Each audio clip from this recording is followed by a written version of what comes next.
Welcome to Legion Builds, where I guide you on how to bring your favorite characters into Dungeons & Dragons. This video and all my content is brought to you by my Patreon supporters. Become a supporter today over at patreon.com/63rdlegion to vote for next video release and more. It's also dedicated to everyone who subscribes to my channel. I wouldn't do any of this without you guys. Today we're building the Defender of Earth and 10-time World Food Eating Champion, Son Goku. Born on the planet Vegeta before it was destroyed, Goku has spent his life on Earth, rising to become its greatest champion. Goku, being a Saiyan, was born with super strength and the ability to project energy into destructive force. Using his energy manipulation, he has also learned to fly, increase his speed, and teleport.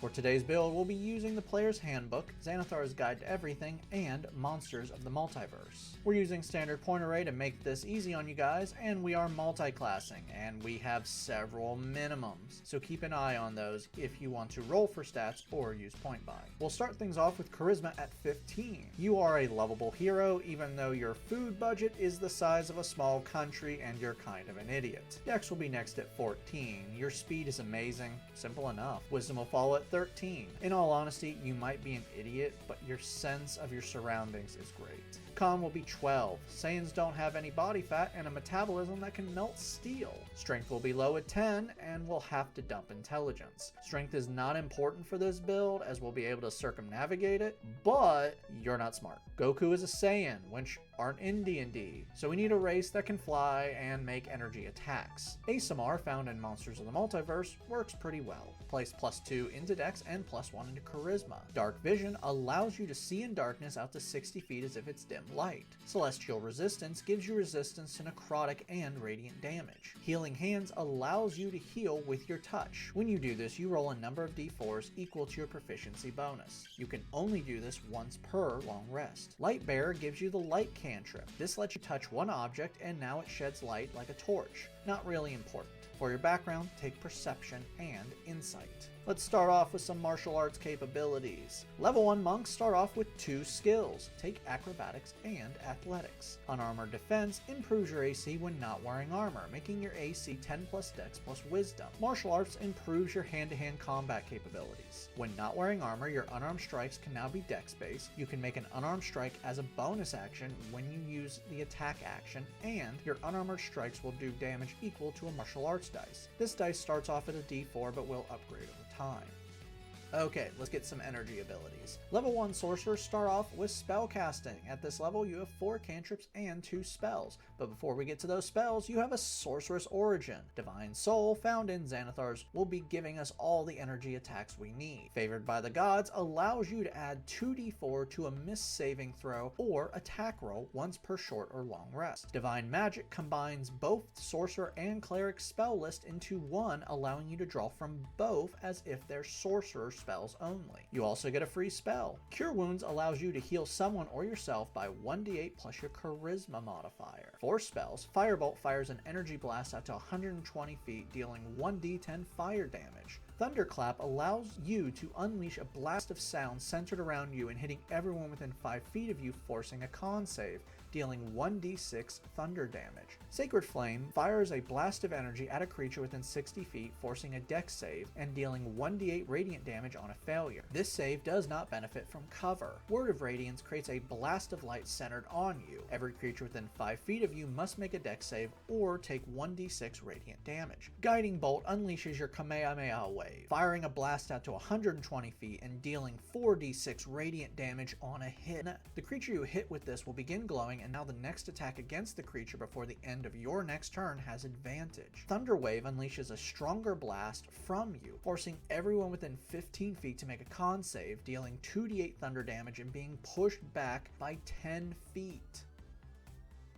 Level 2 monks now have unarmored movement. Now when not wearing armor, your speed increases. Your total speed now is 40 feet. Ki allows you to access your inner energy to do amazing things. You now have ki points equal to your monk level. Flurry of Blows cost 1 ki point and now allows you to make 2 attacks with a single bonus action after making an attack action. Patient Defense costs 1 ki point and now dodge is a bonus action. Step of the Wind costs 1 ki point, now dash or disengage are bonus actions, and your jump distance is doubled. Your character level 3 now, and ASMRs gain their Celestial Revelation. Radiant Soul transforms you into a Super Saiyan for 1 minute as a bonus action. For the duration, you now have a flying speed equal to your walking speed, and once per turn can deal extra radiant damage to someone you damage equal to your proficiency bonus. You can only use this once per long rest. Level 3 monks gain their subclass, and I don't think it will surprise anyone that we're going with Open Hand, found in the player's handbook. Let me guess, you thought we were going Sun Soul. No, Divine Soul Sorcerer will give us everything we need for Goku. Take it if you want, but it's just redundancies at this point. Open Hand technique improves your flurry of blows. When you hit with a flurry of blows, you can now cause one effect. You can force a dex save or knock them prone, force a strength save, pushing them back 15 feet should they fail, or stop those you hit from making reactions until the end of your next turn. Deflect Missile lets you negate damage done by ranged melee attacks with a reaction, reducing the damage by 1d10 plus dex plus monk level. If you reduce the damage to 0 and have an empty hand, you can catch the projectile and throw it back. Level 4 monks earn our first ability score improvement. Place this into dex for better AC, attack, and damage.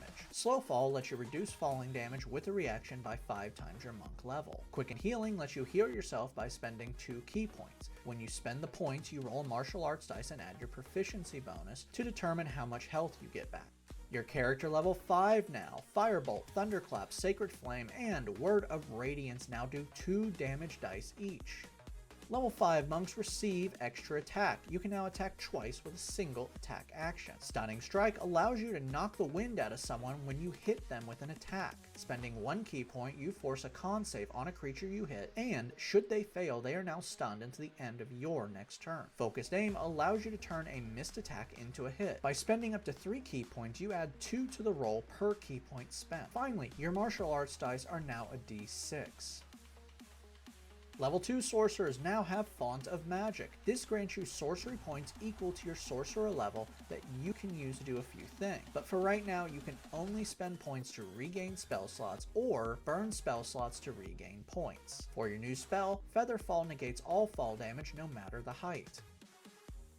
Level 3 sorcerers gain Meta Magic. These are options that alter your spells by spending sorcery points. Quicken Spell costs 2 sorcery points and turns 1 spell with a casting time of an action into a bonus action. This means you can fire a Guiding Bolt and then fire Firebolt. Remember, if you cast a spell, you can only cast another spell that is a cantrip and is a bonus action. Twin Spell costs 1 sorcery point per spell level. Now, when a spell targets a single creature, you can target 2 creatures instead. This means you can now fire 2 Guiding Bolts at 2 different targets. You also gain 2nd level spell slots. For your new spell, Agonizar's, a word I have not said in a while, Scorcher fires a blast of energy in the form of a 30-foot long line that is 5 feet wide. Each creature in the line must make a dex save or take 3d8 fire damage.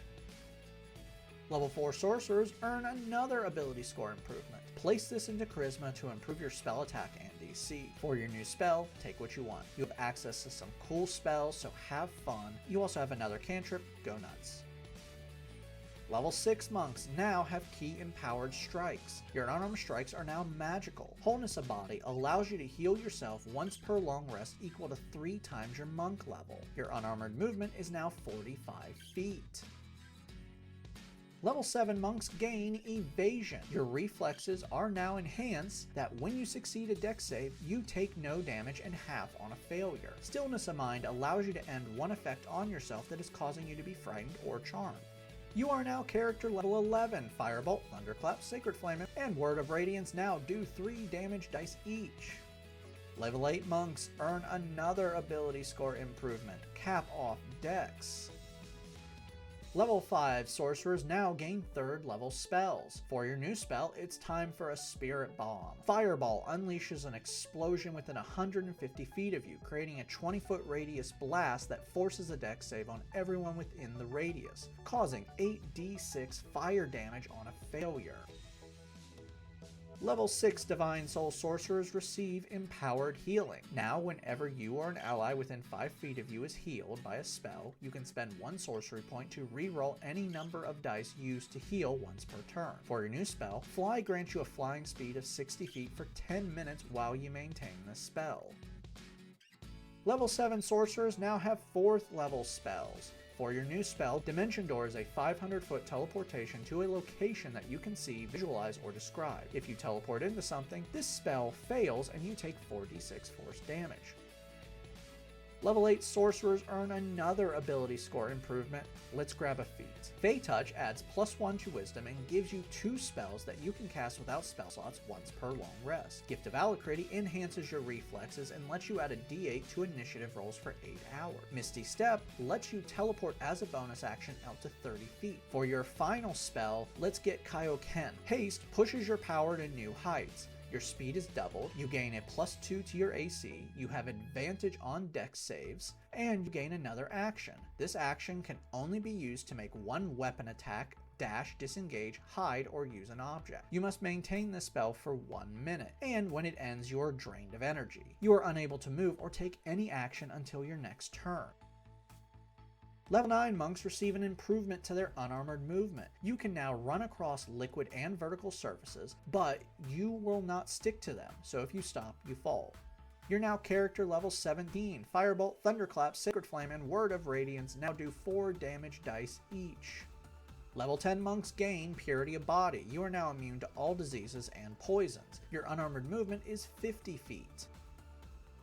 Level 11 Open Hand monks now have Tranquility. When you end a long rest, you gain the effects of Sanctuary until the start of your next long rest. Sanctuary forces creatures who target you with an attack or harmful spell to make a wisdom save. Should they fail, they must now choose a new target or lose the attack or spell. This ends if you make an attack, cast a spell, or deal damage to a creature. Your martial arts dice are now a d8.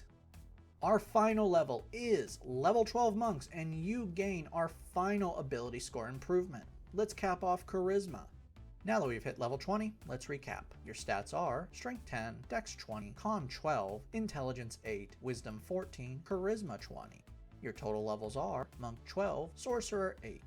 Let's dive in. You are powerful. Your unarmored strikes are dealing 1d8 plus 5 magical damage. You can attack up to 4 times, and you can add plus 6 radiant damage to that if you're Super Saiyan. Your spells have a range of out to 150 feet, and you're dealing different types of damage. Your most basic ranged blast does 4d10 fire damage, and Guiding Bolt can be maxed out to deal 7d6 radiant damage or 8d6 radiant damage if you're Super Saiyan. You can fire multiple blasts a turn or hit multiple targets with a single attack. To round out combat, you have multiple ways to push targets, stun them, or knock them prone. Your speed is 50 feet normal, 100 feet with Step of the Wind, or 200 feet with Step of the Wind and Haste combined. You have a flying speed of 60 feet or equal to your walking speed if you are a Super Saiyan. This means in Super Saiyan form with haste active, you have a flying speed of 200 feet. You can also teleport up to 500 feet. Your AC is 17, 19 with haste, and take no damage from successful dex saves. Downside. Big problem, resource management. You have 12 key points, 8 sorcery points, and can only go Super Saiyan once per long rest. In all, this isn't too bad unless you get really careless and stop paying attention. You also have 2 really good concentration spells, and they can't be stacked. Oh, but look, Super Saiyan actually negates the need for one of those spells. Finally, your health isn't too great for a frontline fighter. You're actually in the triple digits, but not by much. Thankfully, you can heal multiple ways, but healing during combat may leave you wide open. If you roll for stats and free up an ability score improvement, get the con up and maybe grab the tough feat. Get out there and protect the universe with your team and show evil the power of a true Super Saiyan. Thank you for joining me today. Don't forget to like and subscribe to not miss a single new build each week on YouTube and Spotify. Over on patreon.com/63rd Legion, you can become a supporter and help choose the next character build. Who will it be? The Witch King, Davy Jones, Skeletor, or Voldemort?